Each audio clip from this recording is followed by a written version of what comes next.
Hi, and I'm delighted to be talking to you. In fact, I was so disappointed when we had to cancel the London Swine Conference, but this is a real opportunity for me through the video to give you my presentation and also a little update on what I think's happening in the world of meat because of COVID-19. So let me just get straight into it. Here's some top of mind thoughts. Look, I think we can come to terms with the fact that in 2020 and maybe 2021, there will be of some sort a global recession. And what does that mean to food in general? It will increase demand for staples, for basic foodstuffs. As household incomes decline, then households will say, what can we afford to buy? That tells me that there'll be decreasing demand for premium foods. And meat is on the premium end of the food market. Who will benefit? Well, certainly I see chicken and aquaculture fish, basa as we know it, benefit strongly. A particular challenge, I think, for premium beef, for hindquarter beef. What about pork? Well, pork internationally, it's mid-priced, and I think actually in a recession, it's relatively well placed. But the world might be in recession, but it won't be an equal recession. I would suggest that Asian economies will recover quicker than European and North American ones. Thus, there'll be strong export markets to Asia. In particular, of course, for a non-COVID-19 reason, that the impact of African swine fever in Asia over the next 2, 3, 4 years is going to ensure strong demand for pork, irrespective of this COVID-19 impact. Thank the Lord, and currently, there's no link between COVID-19 and food and its packaging. That is, people don't perceive food products that they're buying as being carrier of the disease. But we'll see this sort of break down perhaps, and we may see possible supply chain slowdowns because of food safety checks at the borders. I see countries will say, we better make extra checks to ensure that we're not importing this virus on food products. In general, global food supply chains have proven to be robust during our crisis, but particularly for long shelf life commodities like grains, oilseeds, etc. But unexpected supply disruptions will happen, I think, for meat products. Not least, again, I've mentioned it, because of African swine fever, perhaps a bout of avian influenza, of unpredictable climates, that suddenly there's a flood or there's a drought. And then, of course, don't forget about trade spats between, not least, China and the US. This adds risk to our business. Let's consider that we're mid-pandemic right now. We're in the middle of this crisis. And it will cause, and we're seeing it cause, food processing disruptions. For example, in Canada, but certainly in the US, look at Tyson, look at JBS, they've been closing packing plants. Why? Because of labor issues. We have to expect that we'll see labor shortages in packing plants, but I think that's just in the short to medium term. I believe we'll see building long-term concerns about food safety and particularly food security. And this will drive increasing interest by government and indeed by consumers in local and domestically produced meats. They worry, can we rely on those overseas exporters? What if there's a problem in their particular production and their markets? Will they still deliver? And this will force particularly governments, I think, to say, maybe we should be more self-sufficient. So watch that. There are concerns in Asia at the best of times about food safety, and I just see that growing. And it will drive accelerated declines, not least in wet markets, in those traditional markets where much of the fresh meat and fresh produce was sold. And as they're the principal sources of supply for fresh foods, and I see them being under pressure, you can see that being to the direct advantage of modern retail, to supermarkets, to the online shopping, etc. And that, I think, is good news for premium exporters like Canada. It means that we've got routes to market to those modern retailers, which increasingly will be taking market share in Asian, in particular, Asian meat markets. And what we've seen in Canada, the US, the UK, and certainly right across Asia is an accelerated adoption of online grocery shopping because of positive experiences during the crisis. And I would expect to see that continue, that once we get out of this current crisis, that consumers will say, do we really need to go to the supermarket? Actually, we tried during the crisis, we bought meat and we were happy with what we've got. So I think traditional supermarkets will be under increased pressure because of COVID-19, and they're scrambling to maintain their market share. And then, of course, we had, certainly in the UK and to some extent in Canada too, the essential closing down of food service. The positive aspect of that, I think, encourages home cooking. And indeed, it encourages the types of businesses like Skip the Dishes, a very Canadian business. And so I would expect to see that continue too. So more home cooking, more purchasing of pork and other meats from modern retail, or for those who are pressured for time, more using restaurant food which is delivered to my home.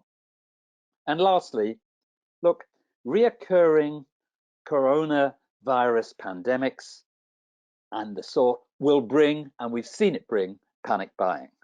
I think that's unfortunate because what this has led to is increased food wastage.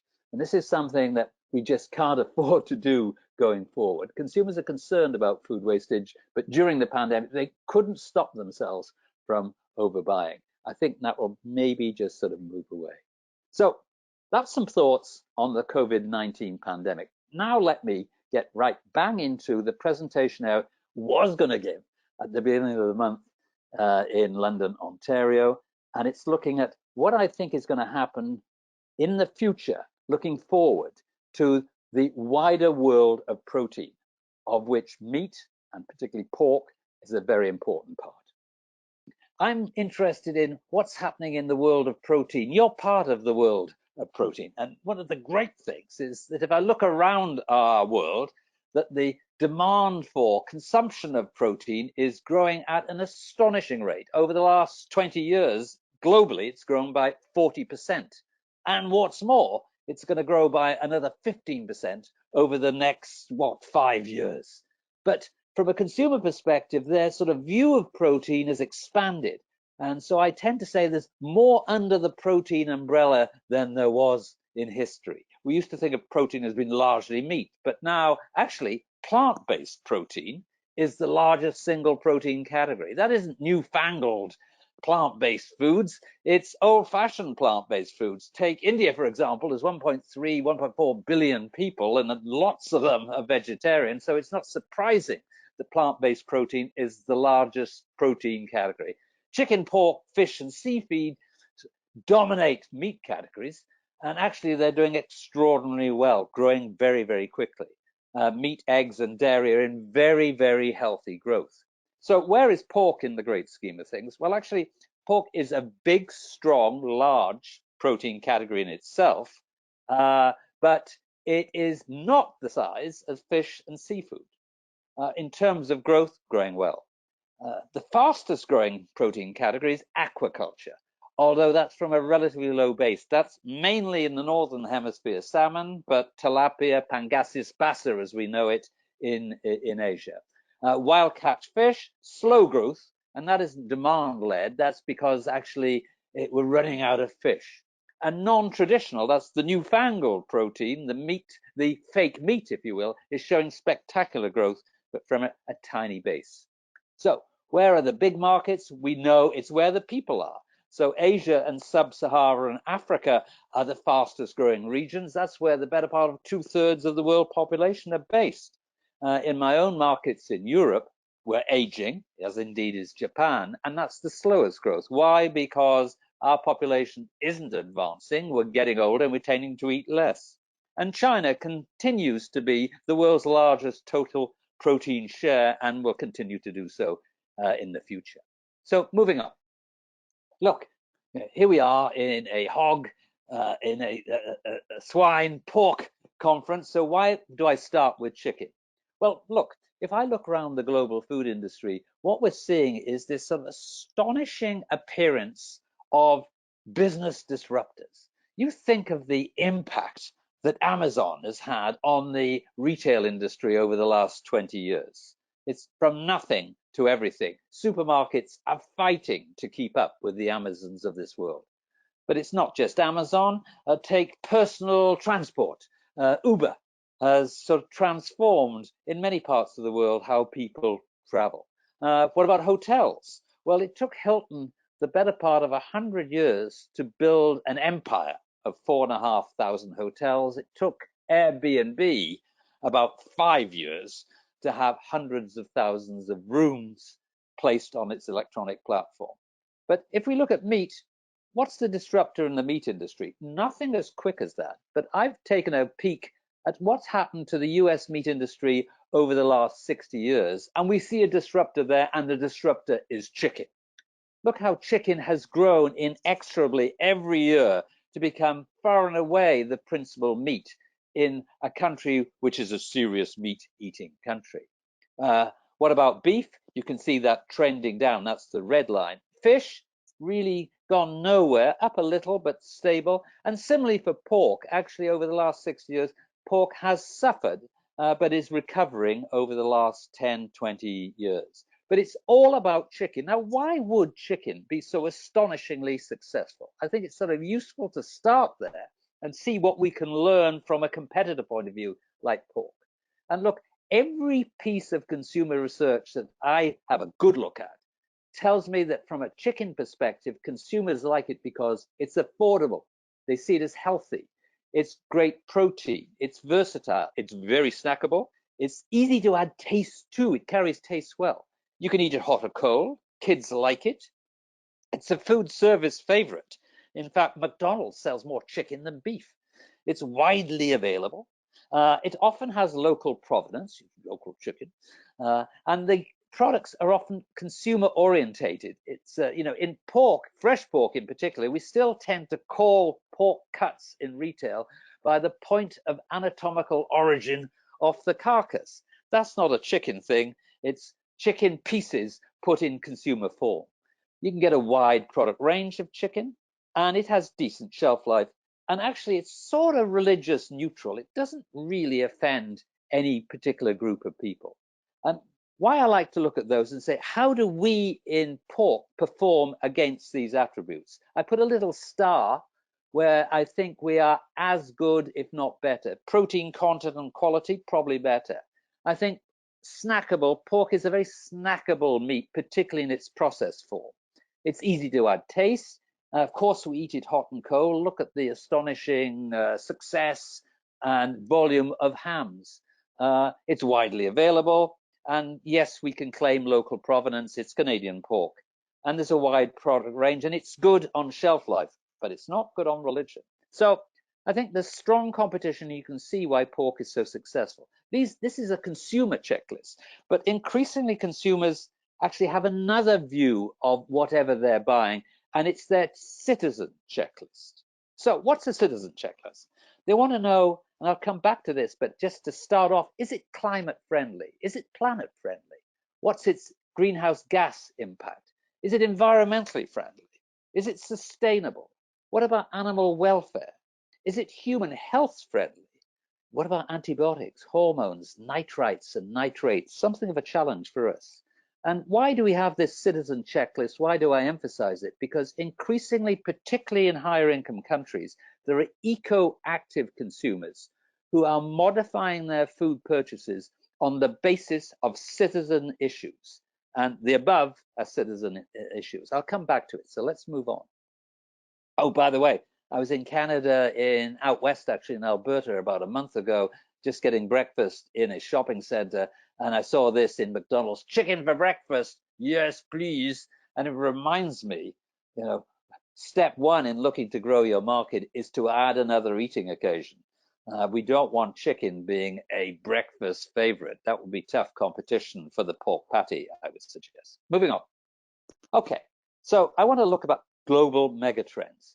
And first of all, if we went back to just January, so 3 or 4 months ago, round about late January at Davos, the World Economic Forum is the meeting of big business, big government, where the big guys and girls all discuss what are the big issues in our world. And they have this sort of global risk assessment and the likelihood of global risks. And I noted that back in 2015, the big risk was perceived to be failure of national governance, state collapse in Iraq or Iran, unemployment, interstate conflict, fighting between parts of Sudan. But let's move forward over 5 years, and increasingly they have a green tinge, and it's not a good green, like extreme weather, climate action, natural disasters, biodiversity loss, human-made environmental disasters. We seem to be coming across them on much more frequent basis. Look at the fires in Australia. It was shocking, wasn't it? And I think this has a direct impact on the world's view of food. So what's my first mega trend? It's this emerging notion of climate-friendly and planet-friendly diets. And who's driving this? Well, I tell you, just ask your children and your grandchildren. And I wonder how our products, how do pork products fare with regard to climate friendly and planet friendly? Here in the middle is the increasingly famous, precocious, albeit, Greta, the girl, the 16-year-old girl from Sweden. Actually, she was talking in Bristol, which is where I live near in the UK, at the back end of February. I won't be silenced when the world is on fire. She's extraordinarily influential. She can also be rather irritating, but that's another matter. But her view of the world has been shared by so many young people. What are we doing to our world? What can we do to make it a more friendlier world, a more climate friendly, planet friendly? Can we change what we eat? And is it only children who are pushing this button? Well, yes and no, but they are pushing it hard. Here we are. I identified two. This is my sample of two, just to say, who are the nightmare? Well, these two are the nightmare. In this particular case, actually, the nightmares are my own grandchildren. So the one at the top here is Scarlett, and every week she gets her special children's newspaper, and there's always a big deal article on the environment, often as not about food. In this particular case, it's, are your trainers costing the earth? Have you too many pairs? Should you be more careful in your selection? What should you be eating to help the planet? And if we look down the bottom, there's Seraphine, age 10, and she is a nightmare. I can't buy anything without her saying, grandfather, where does it come from? Who produced it? How did they produce it? They're influential, and they're backed up by this lot. And who are this lot? They are big government, like global government, United Nations. What are they saying? Plant-based diets key in tackling climate change. Back to Davos, this same January, the big guys talking that I mentioned earlier, urging dietary change. They want to see agri-food system transformation. In the UK, just relatively recently, the government is saying we must cut meat and dairy intake by a fifth. Actually, they're not talking so much pork here. It's more about beef, lamb, and dairy. They're in the crosshairs. And across the channel for us, the lot that were just leaving in the EU, they're in the middle of a big debate, which is from farm to fork, on what the diet should be and how policy should influence this. And in fact, what they're discussing right now is whether there should be a direct financial tax on meat so it reflects its environmental impact. That's pretty scary, I would suggest. But something else I noticed, look, to try and keep up with what is happening in the world of food, and there's a lot happening, I try to read international journals of the like of The Economist, the New York Times, Wall Street Journal, etc. And what I notice is that increasingly lead stories on food and food security are becoming increasingly common. For example, not enough pork in the world to deal with China's demand for meat. This, of course, is all about African swine fever. But more recently, about coronavirus and its impact on global economic growth and how that's affecting our ability to afford food. It's had a huge impact on the seafood industry, for example. So exports of high value seafood to China have collapsed because of coronavirus. Fishing often is getting a big stick. So it's increasingly, we're in a high profile business. around the world, people are talking about food and its impact on many things. And what's happening in the wider world of meat? Well, if I look across Western Europe, that's where I live, then meat eating frequency is just slightly moving down. You know, not a big deal, but we purchase it less frequently, and when we eat it, we tend to eat less. And I notice in Canada, for example, just a recent survey, the better part of 1/3 of Canadians say, whether they actually do, they say that they're purchasing less meat and they're tending to get reduced portion sizes. We must keep an eye on this. But if you follow the Western media, it suggests we're all turning vegetarian, but clearly we're not. So here's some US data where in 2019, close to 90% of people define themselves as being meat eaters, and 10% are flexitarians, that interesting group who eat meat, but increasingly look for plant-based meal alternatives and are trying to reduce their meat consumption. There's 5% of people vegetarian or vegan. I've just got the 2020 survey, and what does that show? Actually, the number of meat eaters, even in the US, and they're pretty serious meat eaters, is declining slightly. And the numbers of flexitarians are going up. Let's keep an eye on this, and I'll come back to it. And why would people? Tell me why would people wanting to eat less meat? Actually, wherever I go in the world, particularly high-income countries, I get the same answers. So, for example, taking Australia, Australian consumers, they're as serious meat eaters as Americans. And they say, we want to eat less meat because less meat is better for our health, it's better for the environment, it's better for animal welfare, and actually meat is pretty costly. Actually, when I look at those reasons, they're exactly the same in the US, and I think they're exactly the same in Canada. And so this sort of environmental impact of meat, I'm sort of intrigued by that. A lot of it is fake science, but it's certainly talked about increasingly in the media. So what I've done here is taken the environmental impact as measured by greenhouse gas emissions of various protein foods and sort of measured them relative to beef, because beef is seen as the devil, if you will. And so I put that at 100. And how do all the rest of proteins perform?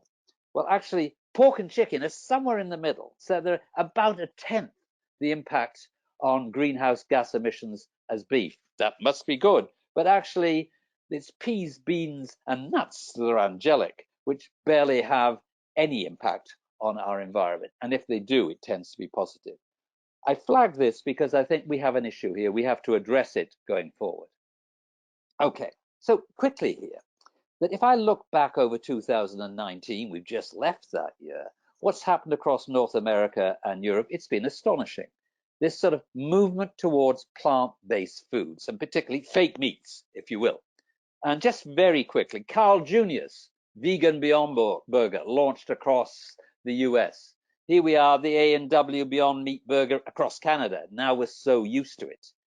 Moving on, McDonald's in, where are we? Germany, with its meaty big vegan burger. Who's making the meaty big vegan burger? It's Nestle, of all companies. Moving on, in Canada, McDonald's tests its PLT. What's PLT? It's plant, lettuce, and tomato burger.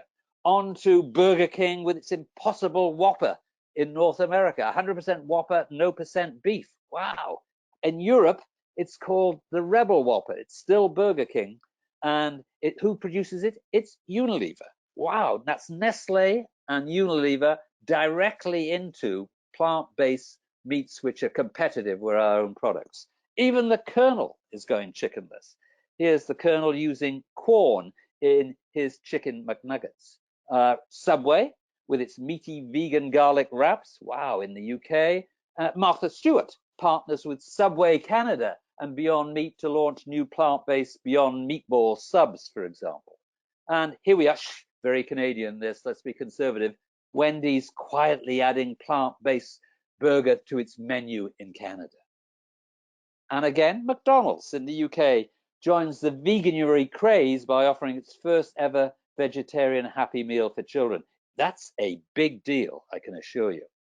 And Pizza Hut testing plant-based incognito sausage toppings in their round boxes. And who's making it? Kellogg's. Hang on, I thought Kellogg's were a breakfast cereal company. No, they're into plant-based meats. And here we are, Dunkin', used to be Dunkin' Donuts, but now they're into plant-based Beyond Meat sandwiches, Beyond Sausage sandwiches. Back to the UK, here we are with Greggs, which is a great bakery chain. It's been astonishingly successful. And they launched a new vegan sausage roll, which just pumped profit into their system, such that they were able to award their staff the better part of 15 million Canadian dollars extra bonus at the end of the year. And what intrigues me and worries me about these plant-based products, the so-called fake meats, is how consumer orientated they are. So here we are, the vegetarian butcher. It was bought by Unilever 2 years ago. Here are some products that are on my market in the UK, and they're meatless products. They're consumer focused, and they reflect demand pull. They're sort of cute. What the rather naughty, what the cluck, chickened out burger, little peckers, you know, it's a bit schoolboyish, little willies. But what worries me is that they're right in the face of the consumer. In our own business, in the pork business, particularly for fresh pork, I think we tend to be production led, and we're often driven by supply push, not by demand pull. And again, just to reflect on, it's big deal companies that are into this. It's Unilever's and Nestle. These aren't sort of silly little startup companies that don't have any legs. And just recently, Nestle have announced that they've done rather well in 2019. And why do they think they've done particularly well? It's as a result of the success they've had on plant-based launches with their veggie sandwiches. And what's more, here at Stouffer's, this great iconic brand from North America, which is now in plant-based form. So I think we've got to keep an eye on them because they're direct competition. Is this just a North American or European thing? Not at all. Here we are with Future, PH Future, and that's Future Foods creating a plant-based pork substitute for the Asian market. And mock meat is starting to get traction in Asia too. It's global, I would suggest. One of the reasons why plant-based foods, though, are doing so well is that they look good and they taste good. So no longer being a vegetarian is wearing a hair shirt. For somebody my age, I can remember when I lived in Canada for 20 years. So back in the 1970s, that if you were a vegetarian, you were just had to deal with some appalling gritty soy burger or some appalling nut roast. Now you can buy these sort of products, which look good, taste good, and you feel rather almost privileged to eat them. And another reason why plant-based is doing well is that retailers like them, and retailers like them because they sell well. So here's Kroger in the US, Loblaws in Canada, with their own private label products for plant-based because they're moving along at double-digit sales growth rates. What's happening to meat? Real meat is growing at about 1%. Plant-based fake meat is growing about 12% per annum. And here's Corn, which will probably be the first US $1 billion brand of fake meat in the making. It's an excellent chicken and ham mimic. It's actually owned by a Filipino firm now, Monde Nissin, and they view that it has real potential for fake meat in Asia. And I haven't even the time really to talk about cultured meat. So meat grown in the lab from single cells. Do I think we're going to see this? Yes, we are. Not necessarily in my professional lifetime, but let's fast forward to 2030.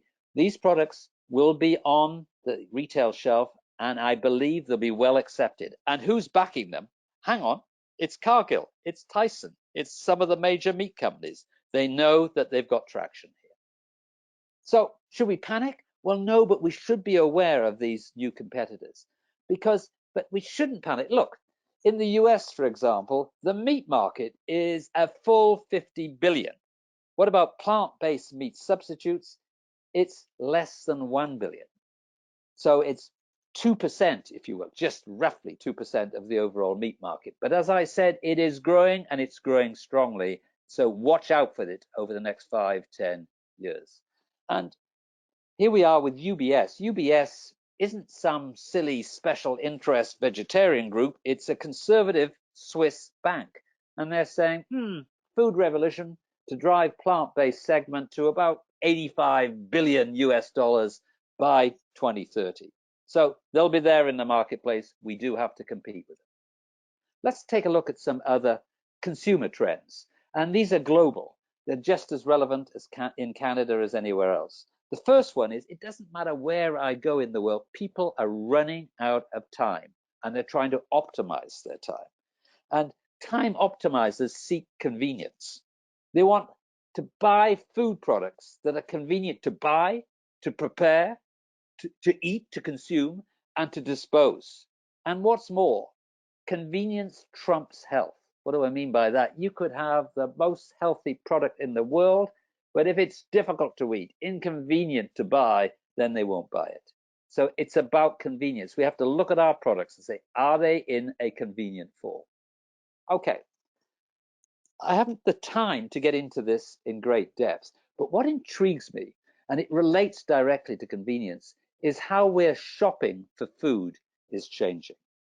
People increasingly don't buy ingredients.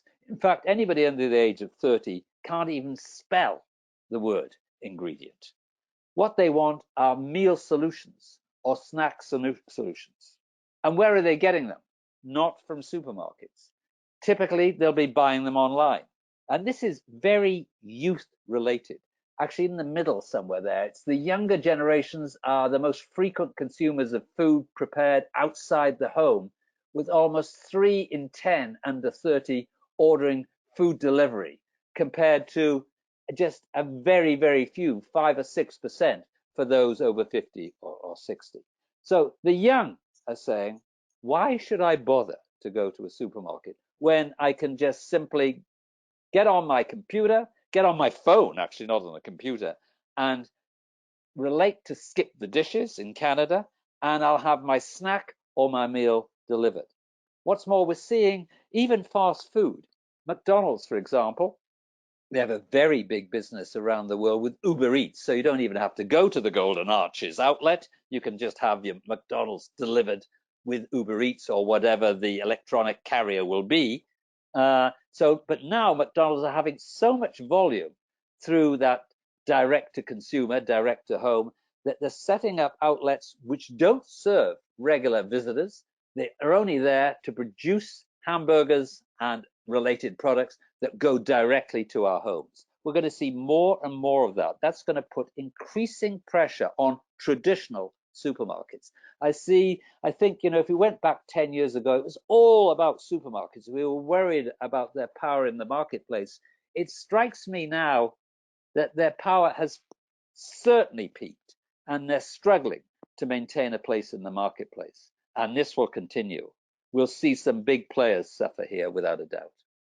Moving on, in my own market too, fair play, supermarkets have been quick to respond and say, look, we sell a lot more than just ingredients. Here's Waitrose, which is like a premium retailer. I've got one in my small town where I live.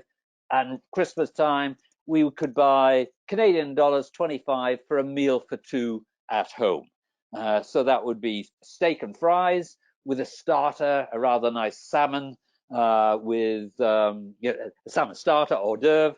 And what was the dessert? It was profiteroles, plus a bottle of Prosecco for $25. Now that's value, I can assure you. So bye-bye ingredients, hello meals and snacks. More of that later.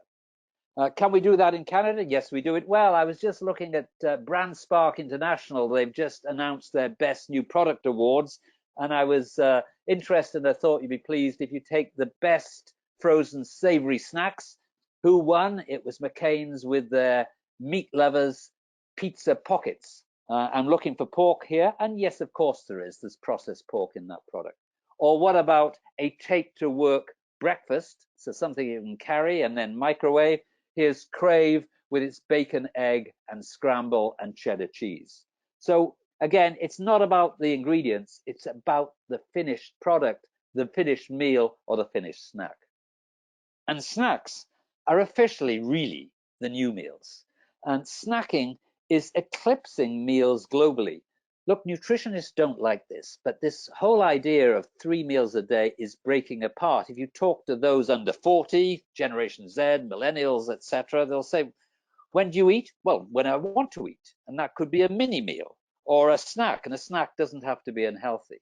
And we're starting to see in our own industry, look at the meat industry, we were late to the party, but increasingly there's been an explosion of meat snacks with odd companies. For example, Hershey's. What? Hershey's? That's about chocolate. Well, no, 2 or 3 years ago they bought Crave, and here they are with a range of jerky products, which don't have to be made of just beef. They can be made of pork and certainly chicken. Here's some other examples with Chipotle barbecue pork on the right-hand side from my own market. Savage's pork meteors on the left-hand side. Chicken is particularly good on chicken snacks. Fridge Raiders, slow roasted chicken bites. Here we are, aimed at the kids' lunchbox markets. Pow, zap, little packets of stuff that can just be dropped into a lunchbox.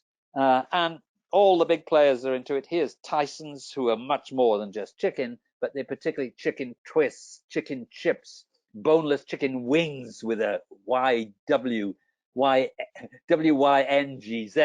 etc. Oh, more of the same here, sorry. Moving on. And here's some jerky again, Jack Link's or original pepperami. So it's about snacking. And I think we all have to look at our products and say, are we pushing the snacking button enough? Because that's where the growth is, I can assure you. It doesn't have to be animal-based meats. Here's salmon jerky, for goodness sake. Excellent products. And often as I go around the world, if ever there's an international snack, for my mind, and mini meal, it's sushi. It doesn't matter. Wherever I go, you can see sushi. Every single country of the world that I visit 120 of them. And I'm just looking, what's the opportunity for the sushi-like, the equivalent for pork products? Something that is always out there, ready for anybody who wants a mini meal. We need to do work there. So how do we stand on health? Well, actually, I think it's a struggle for us in the pork business. Here we are with the Canada's Food Guide, and no doubt it makes you just burn with anger.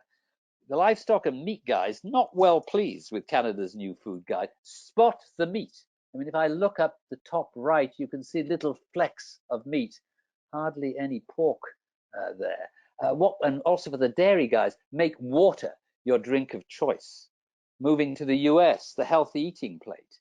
What do we say here? Choose fish, poultry, beans, and nuts. Limit red meat and cheese. Avoid bacon, cold cuts, and other processed meats because they'll kill you. It's tough for us. We clearly have a health problem and we've got to get over that. Belgium, same thing here. I've just taken a European example. Go down to the bottom of their upside down triangle and it's the what you should never eat. And what's in there? Bacon, processed meats again. So this sort of nitrites issue, something that we have to address or it'll come to bite us. Moving on in terms of big trends, global trends again. I look at Innova Market Insights. It's a great market research company that sort of tracks new products coming onto the marketplace and then looks at what makes them winning products. And their view is increasingly in 2020, consumers want to know the story associated with the food that they buy. And when you say, why do you want to know the story? They say, we want to learn where the ingredients come from. Who bought them? Who's produced them? How did they produce them? Where did they produce them? And I think this is a sort of brilliant opportunity for us in the hog business to tell the story about how we produce. Your high integrity producers in Canada, we need to tell our markets right bang in front of them, why we should buy Canadian pork. And I don't think we do a good enough job. Next big megatrend relates to sustainability. And that, used to be that sort of soft green thing that we could just park in the corner. No longer. It is a big deal, and I'll get into it just more. Health, yes. And again, this is something we struggle with, but health is becoming more complex. I think around the world, particularly in higher income countries, consumers are saying, what can I do to improve my well-being without having to rely on a creaking health system? Can I adapt my diet that will make me a better person? And what's more, they're saying, what sort of person do I want to be? Do I want to be big, muscle-bound, physically fit? Then I'll have a huge, high-protein diet. Do I want to feel good about myself? Do I have a overweight problem? Then I'll have this diet.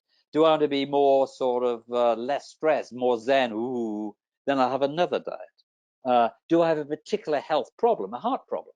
Then I'll have another diet. And what's more, we're using technology to help us in this regard. Professor Chris Tomazu, who is at Imperial College London, who I represent too, has developed this DNA nudge tool. There it is on the left-hand side.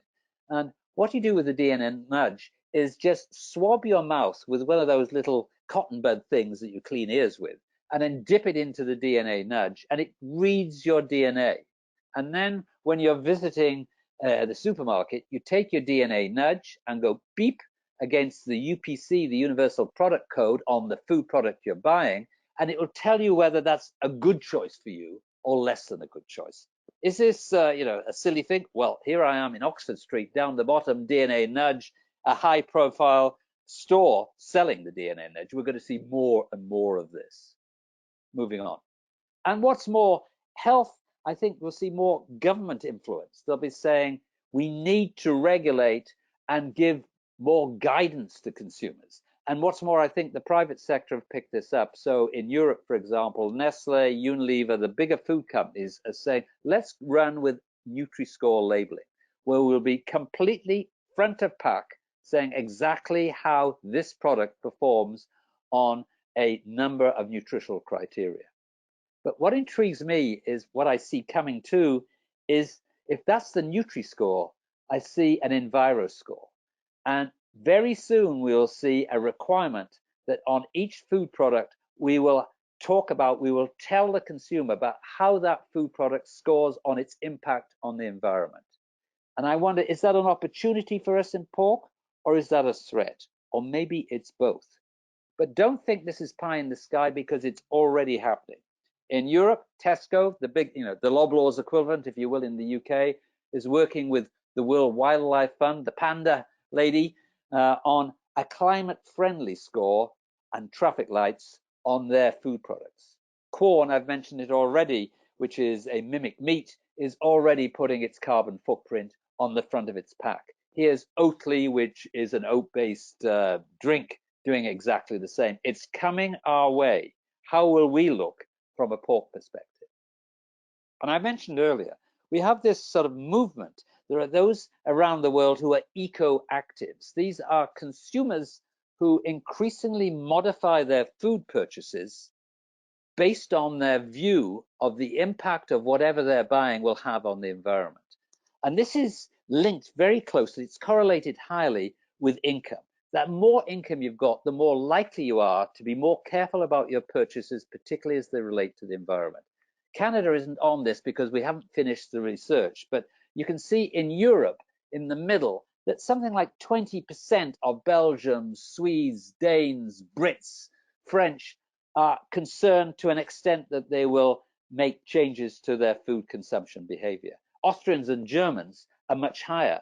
And actually in Austria and Germany, organic food consumption is way higher than much other countries in Europe. So and what are they concerned about? Is it just sort of greenhouse gas? No, much more than that. For example, it's about plastic. How does that relate to us? Well, we pack our products in plastic at the retail shelf. And you can see it in Canada, that consumers are outraged when they buy products which are not recyclable, which are not compostable, the packaging. France taxing non-recyclable plastic packaging, for example. And here we are with Nestle, with their confectionery bars. Believe it or not, confectionery bars in history the packaging has never been recyclable. And now Nestle is saying it will be in the future. And what's more, they're spending $2 billion on a recycled plastic plant. This is a big deal stuff. What else do consumers like? They don't like waste. They don't like food waste. It really offends them. And it's interesting to see how big companies, here we are on the right-hand side, McDonald's and the Ford Motor Company are collaborating to use the coffee waste from McDonald's to make car parts. Go down to the bottom, Planet Saving Brewing in the UK. That's a brewery which bases its alcohol, its beer production on using bread that hasn't been used. So they go around, all the major bakers in the UK take the bread at the end of the week, and there's a lot of it, which is past its date, and then they turn it into beer. Can we do that in the food industry? Actually, it's very on pork, but when I was in Thailand, I was really interested. Here we are with crispy salmon skin. So fish skins make premium snacks in Thailand. Smart upcycling. Can we do the same with, well, in fact, we probably do. We do rather well with pork skin, of course, with cracking. And what I see is this increasingly in the food industry, we're under social pressure, dictating the choice. And so consumers, because they feel guilty when they're purchasing, remind me again what we can't eat. So anything with palm oil as an ingredient. Why palm oil? Because what about the orangutans? Pork from hogs in stalls. What about free range? Chicken that's been fed soy from Brazil. Shrimps caught by slave labor in Asia. Eggs from cages. Beef that's destroyed the Amazon. And so it goes on. And so I think we have to look at what are the sensitive social touch points for the pork industry. We know it's animal welfare, antibiotics, growth hormones, which are less of an issue now, but what about nitrites and nitrates? The source of feed, what are we feeding? Where does it come from? What about the health impact of processed products? And what about the climate, the planetary impact of hog production?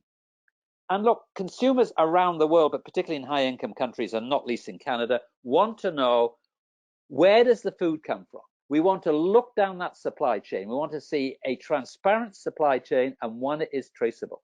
Here we are, Nestle, working with Carrefour, a great French retailer, using blockchain. We'll see that sort of technology. We already are in our own business. And you can see that big food companies are using their use of few and simple ingredients as a attribute when they're selling their products. So here's Mars that owns a snack bar company called Kind, and they're celebrating that their ingredients are few and well known, like apples, strawberries, cherries. And I just smile when I see that, because when I look at like pork chops or fresh pork in a supermarket, I'm saying to myself, on every pack, I would tend to put ingredients, Canadian pork, make more noise about provenance and simplicity of ingredients. Why? Because origin gives a reassurance of quality and safety, to be honest. And what I see, there's been a real movement just over the last 5 years or less, where large food processing companies are starting to talk much more with their suppliers and their farm suppliers about issues relating to sustainability, and not least about regenerative agriculture. Here's General Mills and Hormel, of course, with Spam, a great pork product, saying we want to work with regenerative agriculture for our raw materials. Regenerative agriculture for dairy, Danone leads an alliance with DSM, one of the great food ingredient companies. So big food is turning to regenerative agriculture to meet its sustainability goals. And so what are we doing? I was working the other day with Barilla, which is an Italian pasta company. It's one of the great pasta companies of the world. And they've transformed their supply chains. They want to work with fewer farmers who are right with them in terms of values as it relates to sustainability. I think this gives a great opportunity for farmers particularly in Canada, that have high integrity production systems, that have sustainable farming systems, because increasingly those that buy their pork as ingredients want to make promises and want to be proud of how their ingredients are produced. It's a good opportunity for you.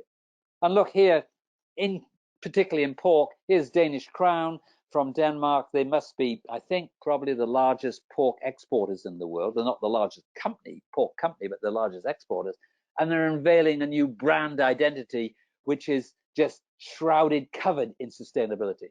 It's going to build a position for itself as the world's leading producer of sustainable pork meat. And this will be achieved by halving the company's climate footprint per kilogram of pork by 2030. I think that's real leadership. Unilever are into this big time. And what's more, it's not greenwash. They're finding that actually their brands which have some sort of sustainable claim grow faster in terms of sales, and are just simply more profitable. It's the same for Danone too. And what's more, here we are, Tyson Foods, one of the biggest meat companies in the world. This is a bit threatening, actually, because at Davos, they were up there saying, yes, we need to address issues relating to climate impact of our diets, and maybe we need to have a sustainable protein coalition where we look as meat industries globally and as plant-based protein industries globally to see how we can address the greenhouse gas emission issues associated with our planet. What's more, if you look at big business, they're starting to really get serious on sustainability issues too. So here's Credit Suisse and Lombard Odier, so great merchant banks, establishing a fund which focuses on lending where the United Nations Sustainable Development Goals, or 12 of them, are taken into account. Actually, there's a good Canadian example of this where Maple Leaf Foods, we all know them, and the Bank of Montreal have entered into their first sustainability-linked loan in Canada, one of the first in the world. And what's that about? Bank of Montreal is saying to Maple Leaf Foods, if you hit these various criteria in terms of sustainability, reducing emissions, etc., then we will reduce the cost of your loans. This is a big deal, and it will certainly trickle right the way back to the farm, I would suggest. So, hang on, almost done. You'll be saying not before time. So here's some conclusions to consider. Look, let's celebrate. Global demand for protein is growing quickly, particularly for meat and seafood, and not least for pork. And it's driven by population increases and growth of household incomes, particularly in emerging markets. But we're in challenging times, not least the coronavirus putting a damper on global economic growth. Disastrous. We have African swine fever having a huge overall impact on global meat supply. And then we've got the trade spats, the US and China occasionally falling out with all that brings, sometimes opportunities for Canada, but sometimes real problems. I think we need to watch and learn from consumer-focused plant-based meats and also look at what's happening in chicken, because they're movers and shakers. In high-income countries, consumers seek to eat less red meat. But when they do, they want to eat better meat. And that is clearly an opportunity in the premium sector. Climate, planet-friendly diets are on trend, and they present real opportunities, I think, for pork, but also threats. We have to address them. Eco-active consumers are modifying their purchase behavior for food, and they seek good for food products. What's a good for? Well, it's good for health, good for the environment, good for animals, good for the local economy, etc. Consumers want more control over their well-being, and they'll use technology to help them. But remember, convenience trumps health. Whatever we sell them has to be convenient to buy, prepare, eat, and dispose of. I believe strongly that traditional supermarkets are struggling to compete against specialist food-to-go operators and the electronic platform meal providers such as Skip the Dishes in Canada, Uber Eats, etc. Keep your eyes on new and expanding routes to food consumers. It's not all about supermarkets, it's much more than that. Supermarkets, they're in trouble. And there's a huge opportunity for you to tell the Canadian pork story. First of all, to your best market. And look, your best market is Canada. And what's more, it's growing. In another 10 years, there'll be 40 million of you. And secondly, to your key export markets. Your export markets want to know about who's producing, how's producing, where it's producing, and you've got a great story to tell. Telling your farmer story earns you both consumer loyalty and margin. Thanks very much for listening, and I do hope you've had a good Congress. Bye now.